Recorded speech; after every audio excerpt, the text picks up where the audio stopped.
welcome back to another exciting episode. Idiots out wrenching around. It's your boy Kelly here. We're here in Kelly Land. Got some exciting products today that we're installing on the old 06. Stay tuned. Hey there, how are you? Hello, welcome back.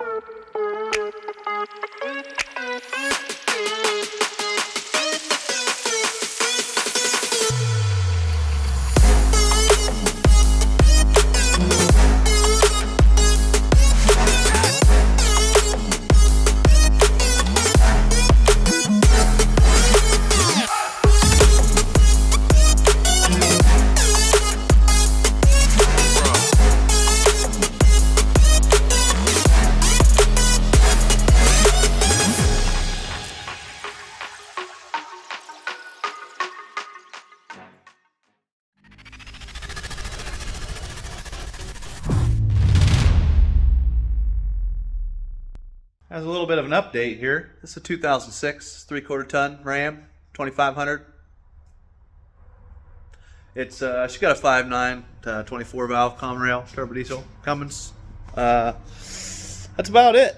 We got it. We reverse leveled it, and then had a coil spring break. Put new coils in. They were too tall, so I ended up cutting them. It actually has. It's gonna be hard to tell up close and in the garage. Actually has a little bit of rake again now, but just like a 1/2 inch.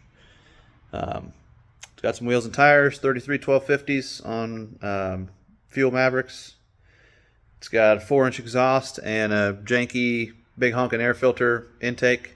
That's pretty much all we've been able to do with it besides maintain it. But today we begin our performance journey with this truck. Going to be installing some gauges and MM3 with custom tunes from 5.9 diesel. Didn't get too carried away with the tunes. We got a 60 horse tow tune and then a 90 horse street performance that I'm probably going to use the 90 horse for the daily driver, drop it down to 60 if we have a trailer on. Going to use the MM3 to monitor rail pressure and transmission temperature, and then we have an EGT gauge, a boost gauge, and a fuel pressure from the lift pump. We're going to mount the fuel pressure right here on the steering column, boost, EGT, and then we're going to jam the MM3 into that lower pod there. A pretty cool setup. I'm excited about it. The gauges in the 12 valve were hand-me-down and they're pretty jank, so it's going to be nice to have a nice gauge setup and get to gathering some data on this truck. So stay with me here. Go grab a snack or a beverage, whatever it is that you're into, and we will get started. Well, full disclosure, it's been a little bit. I needed to do rear brakes, so I figured I'd bang out a brake job real quick off camera before we get started to give the truck a chance to cool off. Well, we're doing a brake job because my brakes had been making some noise for a while, and I thought that the parking brake had yeeted its last ha, which appears that it had, but we got the goodie out of that set of pads, let me tell you. The interesting thing that I ran into, caliper pin bolts, pretty rough shape there. So we had to run to Napa. Luckily, our local Napa auto parts store sponsor us. Sponsor us because we're sponsoring you, by God. They had everything I needed. New caliper pin bolts, new pads, rotors. Everything went back together really good. So we're moving on. We're moving on to the gauges. I think we're going to get started with the EGT probe. And as much as I would like to put it down here where the manifold comes together into the collector before it goes into the turbo, I should have got a light, but you get the idea. That looks like it's going to be pretty hard to drill, and so I think I'm going to go like everybody else and put her right there, maybe right there, somewhere in here. On the Cummins, or on the 12 valve, you mount it on the back half of the divider for the manifold, but on the 3rd gens, it's an undivided manifold. You got 5 and 6 back there, 4 through 1 up front. So we mount it right there. We'll get 4 of the 6 cylinders, and maybe we'll just be a little extra conservative with the EGT numbers. But are you really going to lift? Are you going to lift? All right, folks, we're about ready to get started here. I got all my tools ready to go. Everything's set up here. First thing I'm going to do is center punch this cocksucker. Well, let's make sure we can get the drill. Okay. Make sure we put the hole where we can actually get the drill to. It's the first important step.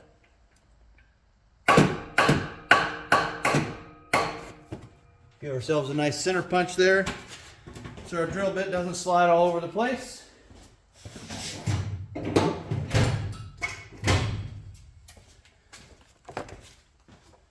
And we're ready to go.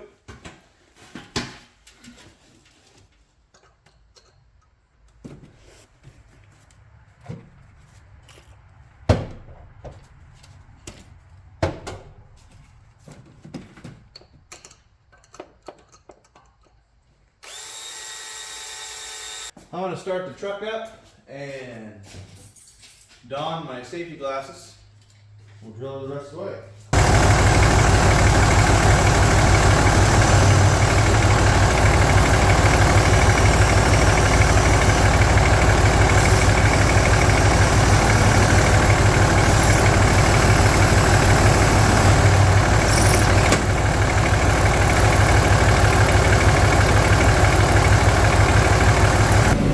Well, we got the turbo heater 9000 going now.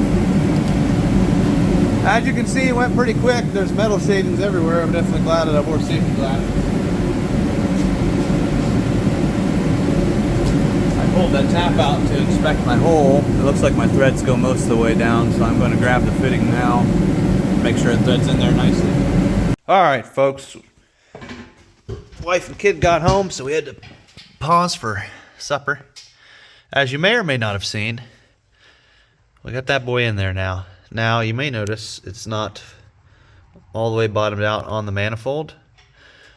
That's likely because we didn't run our tap all the way down through there, just because I'm a scaredy cat and I didn't want to break it off.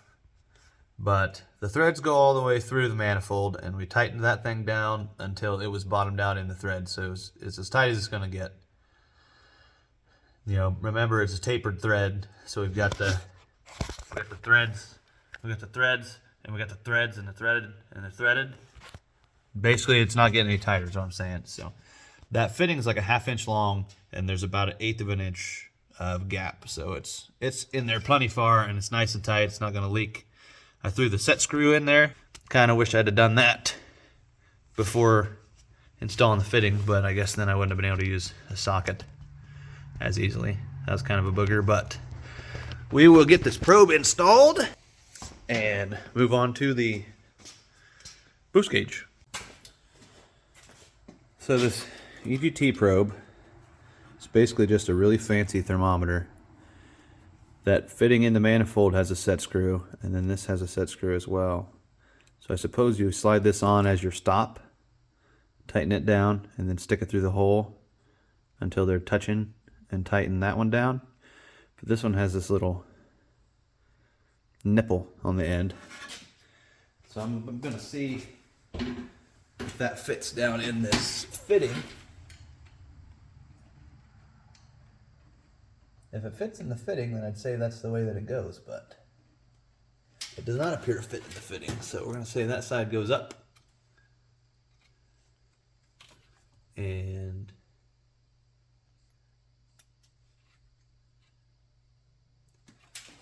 that beveled side or whatever must go down. We got quite the wiring loom. There's the wires for the EGT probe, and then there's the wires for the gauge, all in this connector here. Bear with me. Once we get this probe put in and tightened down, I will undo all that. Oh no. Now I don't want this probe bottomed out in the manifold. So I'm going to go down until it's bottomed out, and then I'm going to come back up. 1/8 inch, 1/4 inch, something. Now this fitting that's in the manifold, another reason that I stopped where I did was so that I'd have easy access to the set screw. You want to keep that in mind. I am now going to tighten down both set screws. I don't really know what direction I want to go with this truck. It's supposed to be a tow rig, but the more that I drive it and think about it, it'll be a lot easier to build this up to a respectable horsepower than the 12 valve. So maybe leave a comment. Do I leave the 12 valve where it is and just drive it every day? Build this thing? Or keep driving this thing at 300, 350 horsepower and build up to 12 valve? Let me know what you think. I go back and forth on a daily basis with what I'm going to do. I'm kind of a indecisive R word when it comes to vehicles. I love all of them and I want to do all the things. And one day we will. One day. Probe installed. I'm going to leave it dangling like that until we're ready to start connecting wires and whatnot. Moving on to the boost gauge. So the boost gauge is mechanical. It doesn't have a sensor. We're actually going to run pressurized air from this air horn into the cab to the gauge. So we need to tap a hole, for the fitting. It's basically going to use 1/8 inch air line with a compression fitting. Get this air horn pulled off of here and chalk it up in the vise and go from there. It's like 4, 5, I think there's a bolt on the back, 6, and the clamp. The boost bolt that I mentioned, I didn't know that existed until I'd already ordered the gauges and I didn't feel like spending more money, but they sell a bolt that replaces one of the bolts. I don't know if you can see where I'm pointing. One of the bolts that holds down this intake plate on top of the shelf. Pull one of these bolts out, throw the new one in, and it has a big tall head, and the head is drilled all the way down through the bolt, and it's already tapped for a 1/8 inch NPT. So that would make things easier, but my gauges were already on the way and I didn't want to have to wait extra time and all those other excuses. So we're going to do it the hard way. Check it out. Napa know-how. Anywho, we got this little girl in the vise here. Some cardboard so we don't scratch her up. You can't see it because it's in the vise, but on this side, right in line with this stud and this black dot is where the dipstick mounts. So I'm going to mount this on the back side right below the dipstick. Then our plastic tubing can come up and we'll zip tie it to the dipstick. Follow it to the back. That way it's just not all loose. Dangling. Same process as before. We're going to give her a little bit of a center punch here. Start drilling. I'm going to take much fewer precautions with this one since it's not on the truck. And it's aluminum, so cuts a lot easier. That's nice. That's nice. I'm gonna try out. I'm gonna drill this 5/16 hole that we need, and then I'm gonna come in with one size bigger and just bevel it. Recess it a little bit to see if that doesn't make our tap process easier.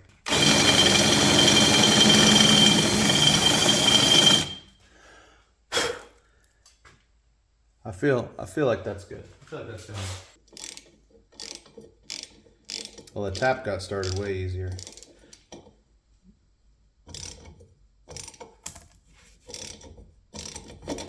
Well, that's not good. I would say that our bevel thing, while getting the tap in there was easier, we took away material that the tap needed so that it could dig in there. We're going now. Just had to apply a little pressure as we began our tappage operations. This, this is the intake side of the engine, so we're going to clean him up a little bit. We'll get it reinstalled, and we will move on to the fuel pressure side of things. All right, folks. On that boost hose, boost line, boost gauge, we got our air line. Oh, I thought you guys were falling over. Are you okay? You guys need a break? That thread's on the gauge. This is our compression fitting for the other end. That one's right here. I'm not sure what that guy's for, some kind of adapter, but we got our 1/8 inch NPT installed over yonder, which I'll show you in a minute. Moving on to fuel pressure. So the fuel pressure gauge is actually digital. It comes with a sensor. There, it's fancy. And then we got this fancy bolt from XDP. It's basically going to replace the banjo bolt on the feed line to the CP3 with this one that is got a bigger head, and it's tapped already for a 1/8 inch NPT once again. Similar to the boost bolt I was talking about. And then you can see right there our fitting installed on our air horn. The fuel fella, see if we can get you a good view here.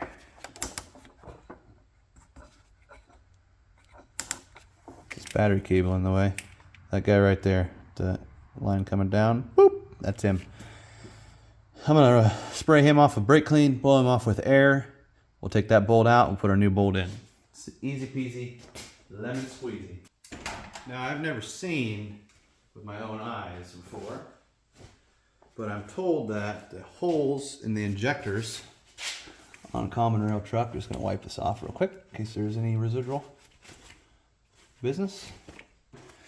Told that the holes in these injectors are almost microscopic.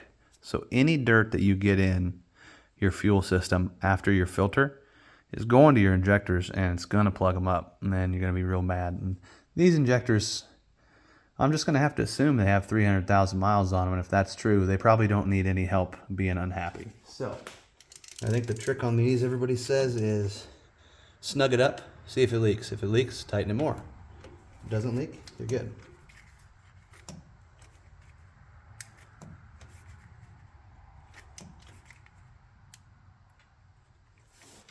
All right, we got it nice and snug. Nothing crazy. I'll go kick the key on. Oh, not yet. Not yet, or that's gonna shoot fuel out. Let's get the sensor installed here.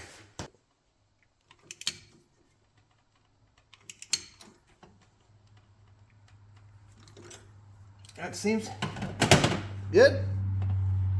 It's gonna leave a nice access for the tab on the connector if we ever have to unhook it. Now I will turn the key on.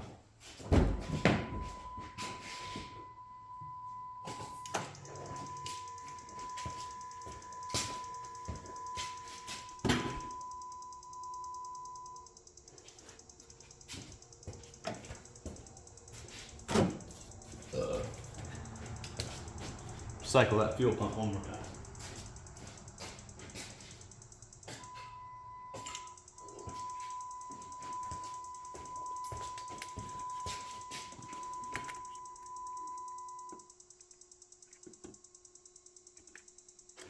That looks good to me, folks.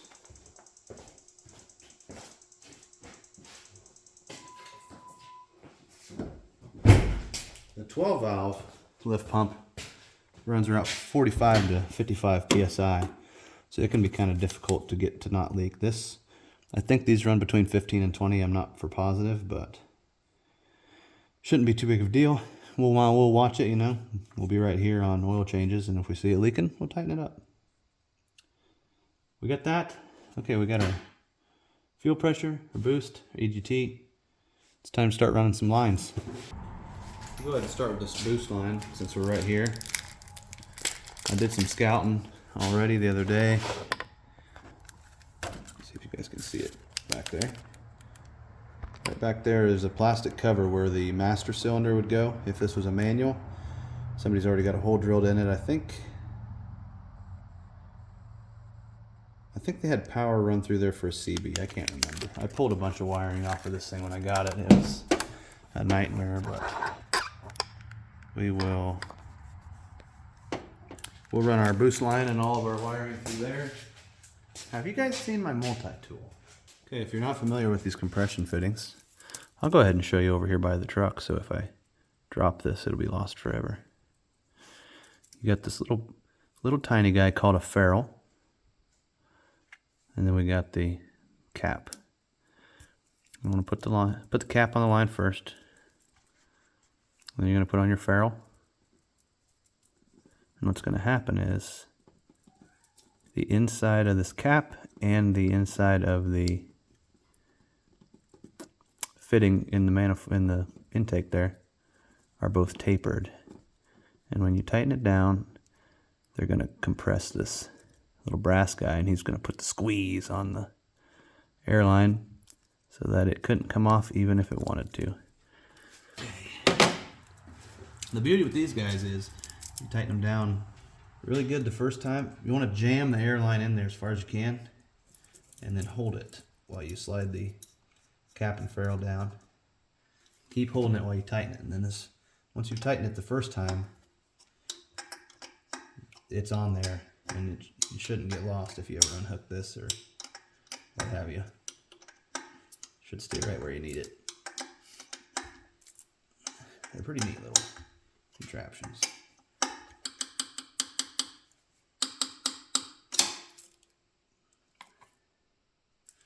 And ours just broke off.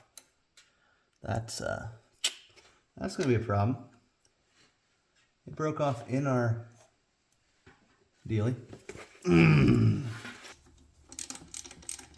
Luckily this hole threaded really nicely, so it should be easy to get the new one back in. Get her off here and I'll show you the damage. Snapped her clean off. That's just fantastic. That's great. Thanks for that one. Oh, actually, the day is saved. So, I wasn't sure that gauge came with a kit, and so I ordered a spare kit. And I just threw her in the old parts drawer in case I ever was in this very situation. I forgot about that, but that's great. Get this guy opened up and we're back in business. Everybody say it with me.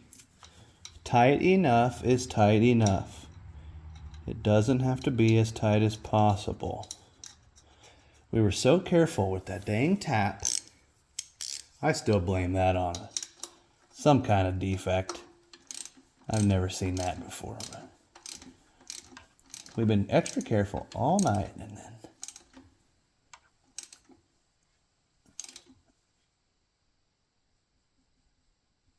okay. I guess all the more better it was that and not, you know. We're falling apart, guys. I guess better it was this thing that broke rather than that bolt, you know, going into my CP3, because those are a hell more expensive. These fittings are like 40, 50 cents.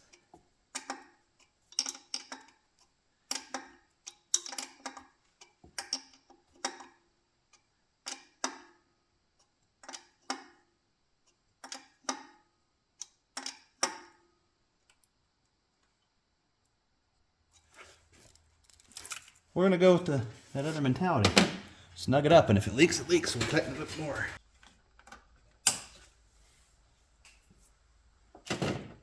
Okay.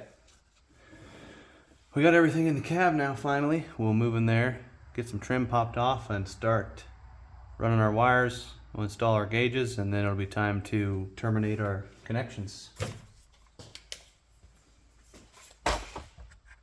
All right, on this end of things, we've got our fuel pressure sensor, EGT, boost down there. I'm going to start getting this pillar off.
So, I haven't shown you yet. Here's our gauges. They're auto meter factory match for a 3rd gen. The gauge is supposed to be pretty close to the original gauges. Looking at it here, about the only thing that matches is the white background. My numbers are black and these are gray. Black outline. The font is pretty close but does appear to be different, so take that with a grain of salt.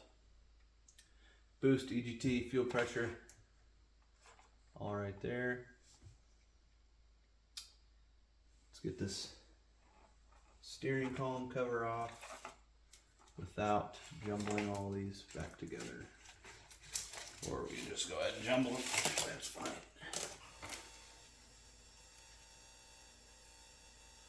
Turbo blaster's coming on.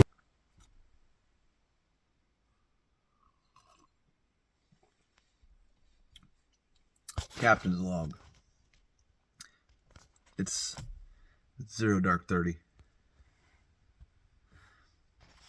It started to get late on me, and so yeah, it's late.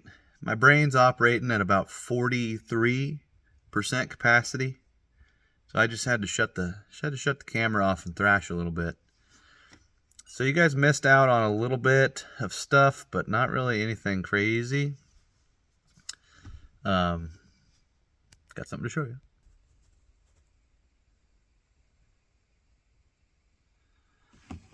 These guys need rotated a little bit. They're a little bit off. And this guy, we got the MM3 in here. I got this mount off Amazon for about 30 bucks. And I should have expected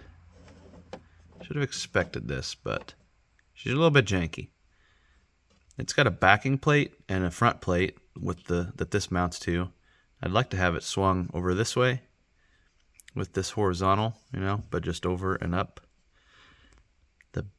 The screws that they sent, I don't know if you guys can see, tiny little Phillips. I have one screwdriver that fit in those screws, and the tip of it broke off while trying to tighten these, and so we have this. So I'm gonna have to get a new screwdriver or get some different screws. I don't know. We gotta get that tightened up. But let's check this out.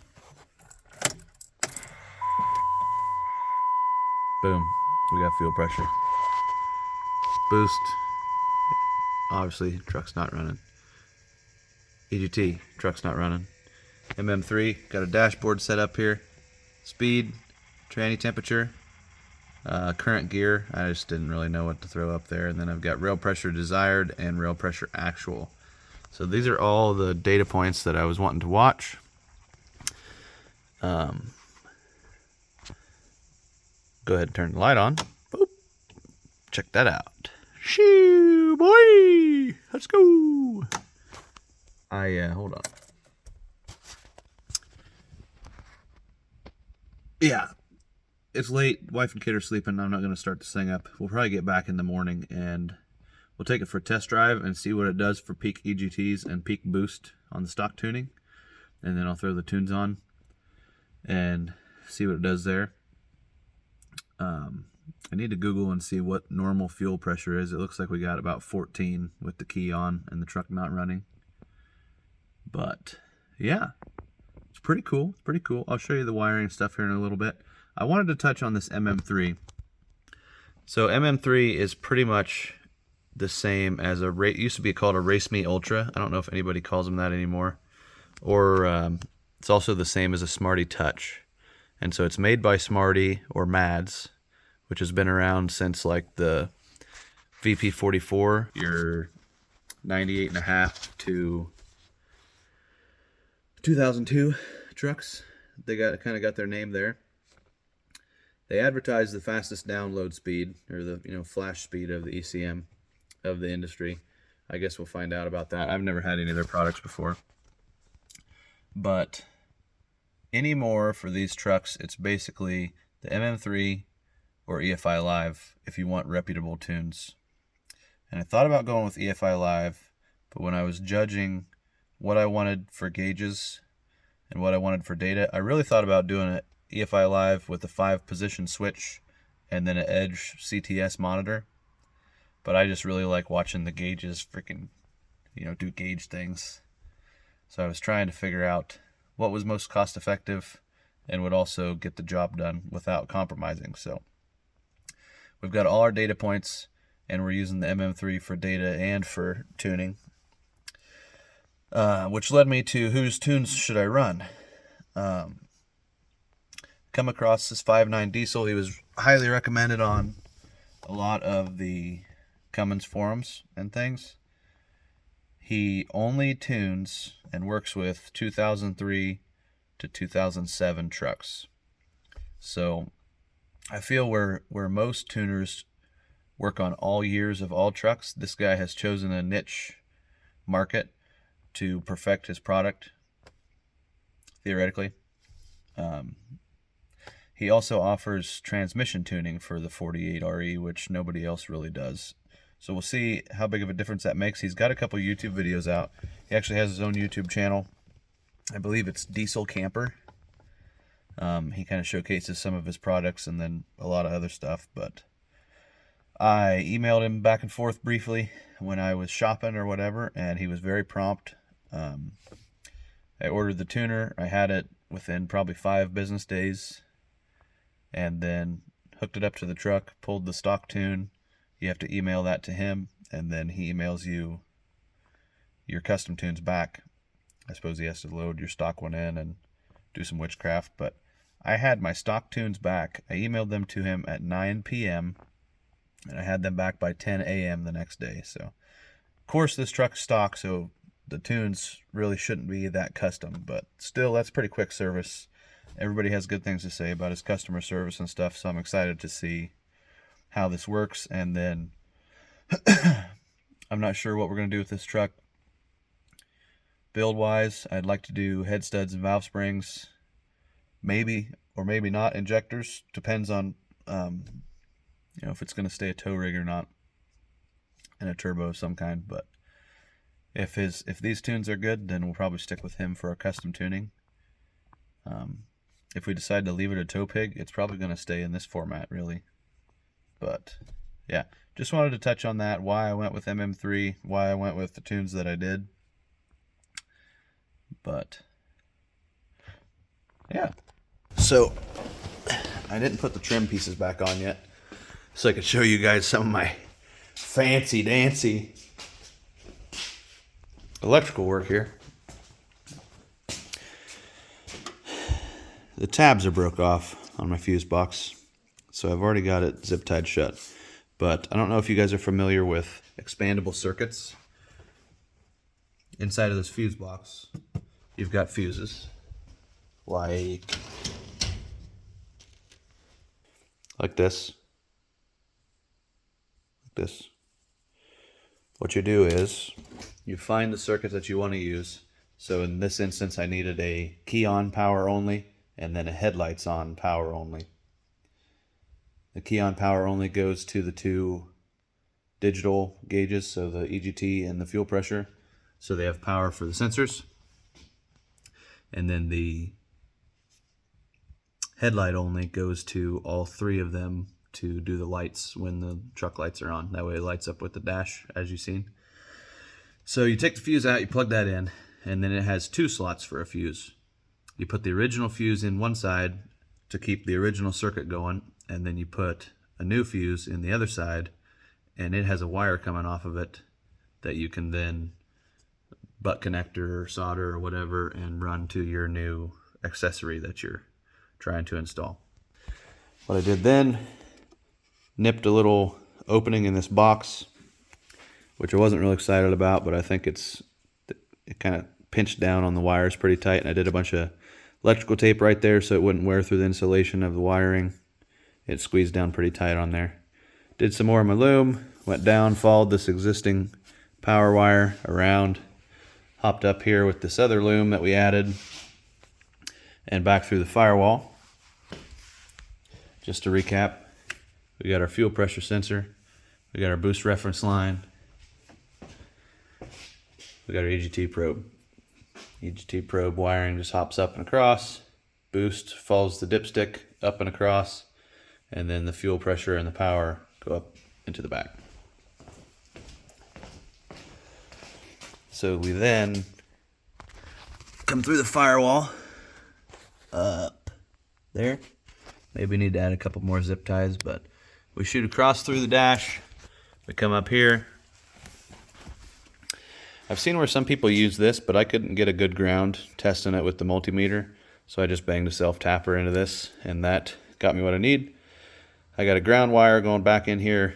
All three grounds are tied into that one, and then we got all three accessory wires tied into one of the circuits, and then all the power tied into one of the circuits. I tried to leave a nice service loop so I can pull this apart or clip the zip ties and pull it out and work on it if I ever have a loose connection or something, but it's all tucked back inside the dash. We got this is a fuel pressure gauge running up to the steering column, and then I've got the other gauges running up here. The MM3 just has a micro USB, runs back down here to the mod box, which got surprisingly dirty. I don't know what that's about. Zip strapped it up here. It's got a micro USB on one side, and then it's got a connector on the other side. It looks almost like a computer monitor connector with like the threaded little clamp deals. That comes down. I've got all the excess zip tied up there, and then it comes down to your OBD2 port and is plugged in. So that stays plugged in all the time in order to get your connection to the computer.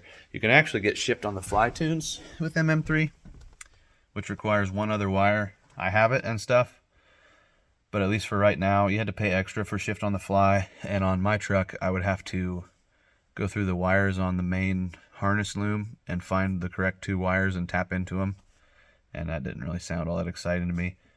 For no more often than I'll switch tunes, I think it's going to be fine, at least for now. But yeah, that's pretty much it. Definitely not professional grade wiring by any means, but it's probably the best that I've done. I used connectors on stuff instead of just twisting the wires together. When I did use connectors, I used butt connectors, and I used waterproof butt connectors. So you heat them up and they're like built-in heat shrink, and then wrapped them with electrical tape. We used some loom and stuff and about 10,000 zip ties.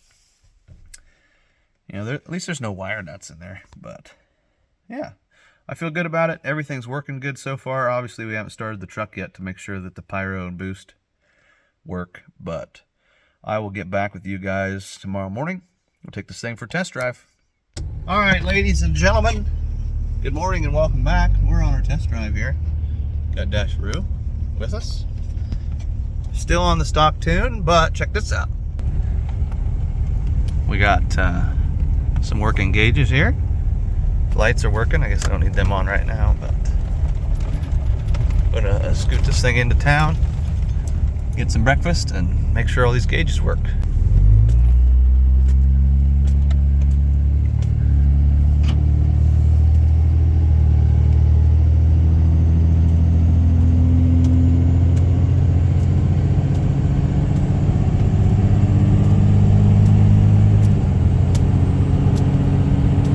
Alright guys, it's starting to get warmed up now. We're going to do a quick pull here from probably just 2,000 to 3,000 RPM. We are in third with the torque converter locked. Let's see if I can fit all the gauges in here.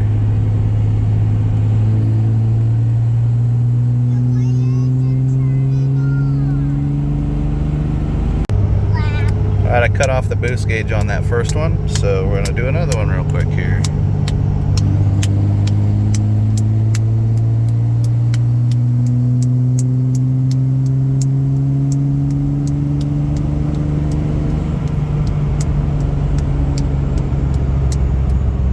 Alright guys, well it looks like everything's working. We got a peak EGT of 1200 degrees.